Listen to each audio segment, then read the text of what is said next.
2026ರಲ್ಲಿ ಸಿಂಹರಾಶಿಯವರ ವೃತ್ತಿ ಜೀವನ ಮತ್ತು ವ್ಯವಹಾರ, ದಾಂಪತ್ಯ ಜೀವನ, ಹಣಕಾಸು, ಭವಿಷ್ಯ ಯಾವ ರೀತಿಯಾಗಿದೆ ಅಂತ ನೋಡ್ತಾ ಹೋಗೋಣ.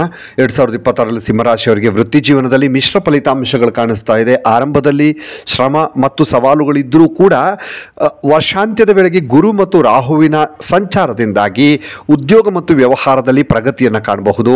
ಮೊದಲಾರ್ಧದಲ್ಲಿ ಕೆಲಸದಲ್ಲಿ ಬೆಂಬಲ ಸಿಗುತ್ತೆ, ಆದರೆ ವರ್ಷದ ಉತ್ತರಾರ್ಧದಲ್ಲಿ ಕೆಲವು ತಪ್ಪು ಗ್ರಹಿಕೆಗಳು, ಮಿಸ್ಅಂಡರ್ಸ್ಟ್ಯಾಂಡಿಂಗ್, ಇದರಿಂದ ಸಂಘರ್ಷಗಳು ಉಂಟಾಗುವಂಥ ಸಾಧ್ಯತೆ ಇರುತ್ತೆ.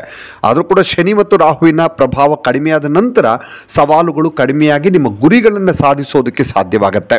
2026 ಸಿಂಹರಾಶಿ ವಾರ್ಷಿಕ ಭವಿಷ್ಯ ಒಟ್ಟಾರೆಯಾಗಿ ನೋಡೋದಾದರೆ ಮಿಶ್ರ ಫಲಿತಾಂಶಗಳನ್ನು ತರಲಿದೆ.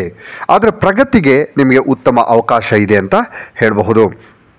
ನೋಡಿ, ಇಲ್ಲಿ ವೃತ್ತಿ ಮತ್ತು ವ್ಯವಹಾರದ ವಿಚಾರವನ್ನು ನೋಡೋದಾದರೆ ವರ್ಷದ ಆರಂಭದಲ್ಲಿ ವೃತ್ತಿಗೆ ಸಂಬಂಧಪಟ್ಟ ಹಾಗೆ ಗುರುಗ್ರಹದ ಪ್ರಭಾವದಿಂದಾಗಿ ಶ್ರಮಕ್ಕೆ ನಿಮಗೆ ತಕ್ಕ ಫಲಿತಾಂಶ ಮತ್ತು ಸಹೋದ್ಯೋಗಿಗಳಿಂದ ಬೆಂಬಲ ಸಿಗುತ್ತೆ. ವರ್ಷದ ಮಧ್ಯಭಾಗದಲ್ಲಿ ಸ್ವಲ್ಪ ಮಿಸ್ಅಂಡರ್ಸ್ಟ್ಯಾಂಡಿಂಗ್ ಆಗುವಂಥ ಸಾಧ್ಯತೆ, ಅದರಿಂದ ಸಂಘರ್ಷಗಳು ಮತ್ತು ದೊಡ್ಡ ಹೂಡಿಕೆಯನ್ನು ಏನಾದರೂ ಮಾಡೋದಿದ್ದರೆ ಅದನ್ನು ತಪ್ಪಿಸೋದು ಒಳ್ಳೆಯದು. ವರ್ಷದ ಮಧ್ಯಭಾಗದಲ್ಲಿ ದೊಡ್ಡ ಹೂಡಿಕೆ ಮಾಡೋದಕ್ಕೆ ಹೋಗಬೇಡಿ. ಇನ್ನು ವರ್ಷದ ಅಂತ್ಯವನ್ನು ನೋಡೋದಾದರೆ ವೃತ್ತಿ ಮತ್ತು ವ್ಯವಹಾರಕ್ಕೆ ನವೆಂಬರ್ ನಂತರ ರಾಹು 6ನೇ ಮನೆಗೆ ಚಲಿಸುವಾಗ ವೃತ್ತಿ ಜೀವನದಲ್ಲಿ ಪ್ರಗತಿಯ ಸಾಧ್ಯತೆ ಇರುತ್ತೆ. ಉದ್ಯೋಗಾಕಾಂಕ್ಷಿಗಳಿಗೆ ಇದು ಬಹಳ ಅನುಕೂಲಕರವಾದಂತಹ ಸಮಯ ಅಂತ ಹೇಳಬಹುದು. ಹಾಗೆ ವರ್ಷದ ಆರಂಭದಲ್ಲಿ ಗುರುಗ್ರಹ ನಿಮ್ಮ ಕರ್ಮಭಾವದಲ್ಲಿ 10ನೇ ಮನೆಯಲ್ಲಿರೋದ್ರಿಂದ ಉದ್ಯೋಗ ಕ್ಷೇತ್ರದಲ್ಲಿ ಅದೃಷ್ಟ ಮತ್ತು ಯಶಸ್ಸು ಸಿಗುತ್ತೆ. ಕಠಿಣ ಪರಿಶ್ರಮ ಬೇಕು. ಜೂನ್ನಿಂದ ಅಕ್ಟೋಬರ್ ಅಂತ್ಯದವರೆಗೆ, ಅಂದರೆ ಮಧ್ಯಭಾಗ, ಗುರುವಿನ ಉನ್ನತ ಸ್ಥಾನ ಯಶಸ್ಸಿನ ಸಾಧ್ಯತೆಗಳನ್ನು ಮತ್ತಷ್ಟು ಹೆಚ್ಚು ಮಾಡುತ್ತೆ. ಆದರೆ ನೀವು ಎಲ್ಲೂ ಹೂಡಿಕೆ ಮಾಡೋದಕ್ಕೆ ಹೋಗಬೇಡಿ. ಶಿಕ್ಷಣ, ಹಣಕಾಸು ಮತ್ತು ನಿರ್ವಹಣಾ ಕ್ಷೇತ್ರದಲ್ಲಿರುವಂಥವರಿಗೆ ಉತ್ತಮ ಲಾಭ ಸಿಗುವಂಥ ನಿರೀಕ್ಷೆ ಇದೆ. ಆದರೂ ಕೂಡ ವರ್ಷ ಇಡೀ ಶನಿಯ ಪ್ರಭಾವದಿಂದಾಗಿ ಯಶಸ್ಸು ಗಳಿಸೋದಕ್ಕೆ ಹೆಚ್ಚು ಶ್ರಮ ಪಡುವ ಅಗತ್ಯ ಇರುತ್ತೆ. ಇನ್ನು ಹಣಕಾಸು ವಿಚಾರವನ್ನು ನೋಡೋದಾದರೆ ಇಲ್ಲಿ ಹಿಂದಿನ ವರ್ಷದಂತೆ, ಅಂದರೆ 2025ರಂತೆ 2026ರಲ್ಲಿ ಕೂಡ ಹಣಕಾಸಿನ ಸ್ಥಿತಿಯಲ್ಲಿ ನಿಮಗೆ ಸ್ವಲ್ಪ ಏರಿಳಿತಗಳು ಕಂಡುಬರುತ್ತೆ. ಕೆಲವೊಮ್ಮೆ ಏರಿಕೆ ಆಗುತ್ತೆ, ಕೆಲವೊಮ್ಮೆ ಇಳಿತ ಆಗುತ್ತೆ. ಹೀಗೆ ಆರ್ಥಿಕ ನಿರ್ಧಾರಗಳನ್ನು ಬಹಳ ಎಚ್ಚರಿಕೆಯಿಂದ ನೀವು ತೆಗೆದುಕೊಳ್ಬೇಕಾಗತ್ತೆ.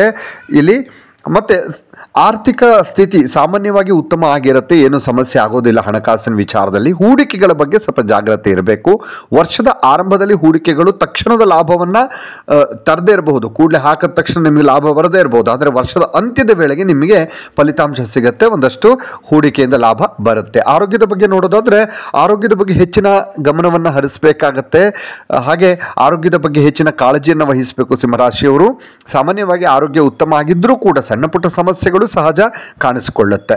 ಸಂಬಂಧಗಳು ನೋಡೋದಾದರೆ ರಾಹು ಮತ್ತು ಕೇತುವಿನ ಪ್ರಭಾವದಿಂದಾಗಿ ಸಂಬಂಧಗಳಲ್ಲಿ ಸ್ವಲ್ಪ ಏರಿಳಿತಗಳು ಉಂಟಾಗುವ ಲಕ್ಷಣಗಳು ಕಾಣಿಸ್ತಾ ಇದೆ.